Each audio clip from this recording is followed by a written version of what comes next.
Hey guys, welcome back to my channel. I've been reading a lot, but I have not had a lot of time to record because of the whole moving thing. You might notice this looks a little bit different than it did before. I'm not totally sure how my filming space is going to be set up yet, but I'm working on it. I might end up switching the bookcase arrangement around. This might go out in the living room. I might bring another bookcase in here.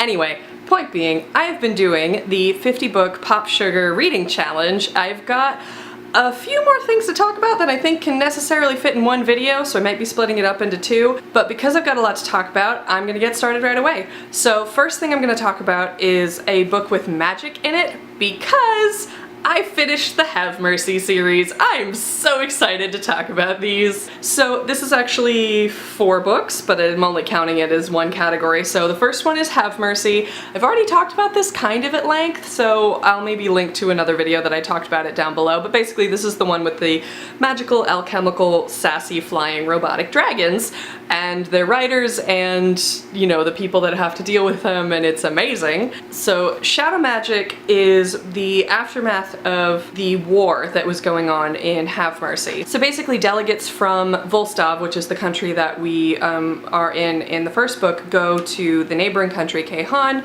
in order to work out some sort of treaty. All of the books have 4 narrators, which is basically 2 sets. So in this one we get 2 narrators from Volstav who are going to Kehan, and then we get 2 narrators that are in Kehan already, which I really appreciated. One of the things that I didn't really mention about Havemercy is that I'm not totally sold on their portrayal of the Kehan. It runs a little bit too close to like Yellow Peril, vague Asia. I'm not really totally sold on that one, but I do think that it gets better, especially once we actually get to the country and we start seeing people that are from the country and we start getting point of view characters that are from the country, you know, making them full people instead of just like vague Asian menace. I think that that gets a lot better. They're still all male point of view characters, which is another thing I didn't really mention in my previous videos, is that all of the 4 narrators in the first book are male, all of the 4 narrators in the second book are male. This does actually change in the third book, Dragon Soul, which I'm gonna sort of hide the cover from because it's kind of a spoiler, but basically that one we get the reappearance of Rook and Tom, and they are traveling after the war. It's really hard to talk about this book without spoiling the first book. So they're traveling after the war and they end up going into the desert to look for a magical object, and then the other 2 point of view characters are Malahide, who is a spy from Volstav, and she is amazing as a character. This is where we finally get female characters as point of view characters. The other point of view character is Madoka, who is a woman from Kehan, and basically they all end up sort of getting put on this quest for this specific magical item, and so their paths intersect, and yeah, it was really good for me, but again, it's really hard to talk about this one without spoiling all of Havemercy, so I might just move on from that. And then the last one is Steel Hands. Again, I'm gonna kind of hide part of the cover because it's kind of a spoiler, so Steel Hands. And this one, we actually get to follow 2 point of view characters who are members of the Dragon Corps that we met as characters in Havemercy, but we did not really get to know that much about. So 2 of the main characters in this one are Balfour, who is one of the only members of the Dragon Corps who was from the nobility, or at least, you know, was highborn. And then we get ex-Chief Sergeant Adamo, who is basically a mother hen, and he's my favorite. I love him so much. And then the other 2 characters are these university kids. Her name is Lawrence, and then her fiance, who's totally gay, Tover. And they're just really sweet and fun, and there's stuff about some students start to disappear or they all start going to this physician, and then they all start getting sick after they've gone to the physician, which seems suspect because physicians are supposed to make you better, not worse.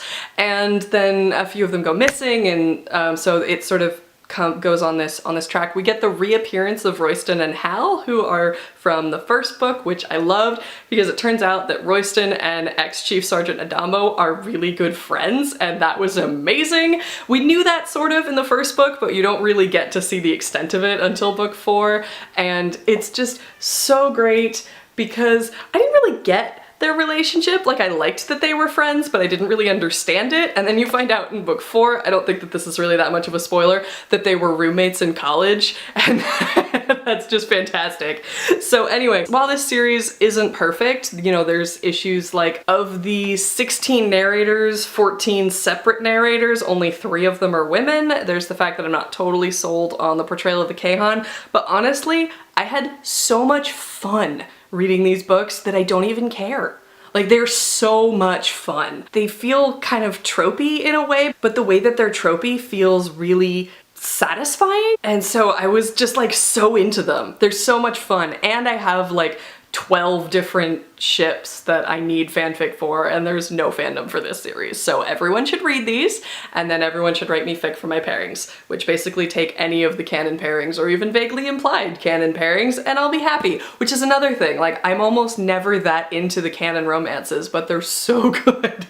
I'm into all the ones that are implied, vaguely implied, not even necessarily implied, but fandom made it up, and that sounds great. You know, they're so much fun. And so I really want more people to read these because I enjoyed them so much. So moving on from a book with magic, the next one that I'm going to talk about is a book from an author that you love that you haven't read yet. So I mentioned in a haul a long time ago that my 16-year-old self would have been very annoyed that it had taken me this long to buy the book. My 16-year-old self would have been even more annoyed that it took me this long to read the book. So I finally read The Ocean at the End of the Lane by Neil Gaiman.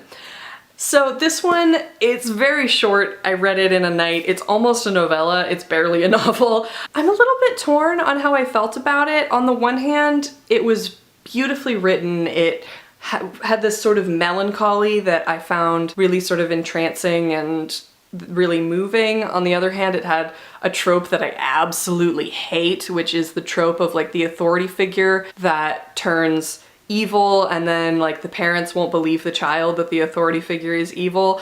I hate that trope so much. It makes my skin crawl basically, and so I wasn't really very happy reading a lot of it. But I mean, I've read a lot of Neil Gaiman books and it kind of just felt like a Neil Gaiman book, you know? It's got that feeling where storytelling is very important and myth is very important, and it has that sort of urban fantasy / magical realism thing where it's just got very mythical and unbelievable things right up next side very normal, believable things, and there are things that don't ever really fully get explained and things that are just sort of accepted by the main character even though there's no real explanation for them or reason for them. I don't know, it had that sort of dreamlike feeling, I think, that some of his other novels have had. And I haven't read a Neil Gaiman book in a really long time, so I'd kind of forgotten what they were like. I listened to the Neverwhere radio play, which was actually really enjoyable, but other than that, I don't think I've read one of his novels since possibly high school. I think maybe I read The Graveyard Book in college, but other than that. So I don't know if I'd read it again, is the thing. I'm feeling kind of back and forth on it. On the one hand, I thought it was beautifully written. On the other hand, it was very melancholy, and I found that engrossing, but not necessarily enjoyable. So I don't know. I'm kind of back and forth on it. There's very little that I can say in terms of the plot in this one because it's such a short book that like the little that I'll tell you will take you very far into the book. But basically, it's about a man who's middle-aged who has returned to his hometown because of a funeral, and it's never specifically stated, but you sort of gather through context clues that it's his father's funeral. And after the funeral, before the reception, he just gets in his car and starts driving around and realizes that he's going to this old farmhouse that he used to visit when he was a child. And he goes in and he sees this old woman, and she tells him to go sit by the pond that's out behind their house. And so he goes and sits down, and basically all of these memories from his childhood suddenly flood back, and you realize that he'd sort of repressed them before, and so he sort of relives this whole period of his childhood where basically his parents, due to financial circumstances, start renting out one of the rooms in their house, and one of their tenants ends up committing suicide, and this sort of sparks this release of sort of dark energy. It's sort of hard to explain. It's like not exactly dark as an evil, but it's just sort of ancient, and it sort of gets unleashed, and ends up sort of invading his house, and so he has to get help from these 3 women that live behind the farmhouse. And you realize fairly quickly, at least if you're familiar with myth and folklore, that they're basically a triptych of sort of mother, maiden, crone, and that, you know, they have a lot more power than they're letting on. And so basically it's them sort of battling this force that's come in. And so yeah, I think that might be all that I can say about the plot. I keep using this word, but the word that I really would use to describe the reading experience is melancholy. So I guess take that as you will. I didn't like cry or anything, but it did just have this sort of tinge of melancholy to it. So the last book that I'm going to talk about for this video is a book set somewhere that you've always wanted to visit. So in this case, the place that it is set that I have always wanted to visit is London, because The Shadow Cabinet came out, which is book 3 of the Shades of London series. So book 2 of the Shades of London series ended on a like screaming emotional cliffhanger, and I read it in advanced reader copy. So I read it before book 2 even came out officially, and then I had to wait over a year for book 3. So I have been dying to read these. Here's the problem. I thought that this series was a trilogy. So I thought that this book would give me like the full catharsis that I needed. Turns out, I realized with slow sinking dawning horror, this is not a trilogy. I have no idea how long this series is. I don't know when I'm ever gonna get the emotional catharsis that I thought I was going to get at this book. I mean, I got some. Like, it wasn't totally terrible, and the book ended without that same kind of screaming emotional cliffhanger that the first one did. So the first book is called The Name of the Star, and they've completely redone the covers since I got this one. They now match the rest of the books, which I'll show you in just a second. But basically the gist of it is that it's a girl who is raised in Louisiana and then gets sent to a boarding school in London, and ends up getting the power to see ghosts, and ends up sort of getting wrapped up into this murder mystery because there are murders happening that are mimicking Jack the Ripper. So it's got that like nice boarding school setting, it's got ghost story, it's got Maureen Johnson's really funny writing. Like, it's just really well done, and I really like the main character, and she's a very fun character to spend time in her headspace. So the first one is Name of the Star, the second one is The Madness Underneath. And then Name of the Star, the cover was redone basically to be more like these. And Madness Underneath, like I said, ends on a horrible screaming cliffhanger. So finally I got to The Shadow Cabinet, and you know, I'm glad that at least I got some catharsis. I was really hoping to get more though, because I really wanted like the full deal of ending a series and having it just all be done and having all of your questions answered. And it turns out there's so many more, and I have no idea how long this series is gonna be. So like, on the one hand, I'm pleased because I've been really enjoying this series, so it means that I get more books. On the other hand, I really wanted it to end. I really wanted that catharsis. So I actually ended up tweeting that there should be a word for that slow sinking feeling of realizing halfway through book 3 that the series you're reading is not a trilogy, because I've accidentally done that to a few friends of mine with the Lunar Chronicles, because it's a quartet. But a lot of them thought that it was a trilogy when I gave it to them, even though I told them that it was a quartet, at least with one of them.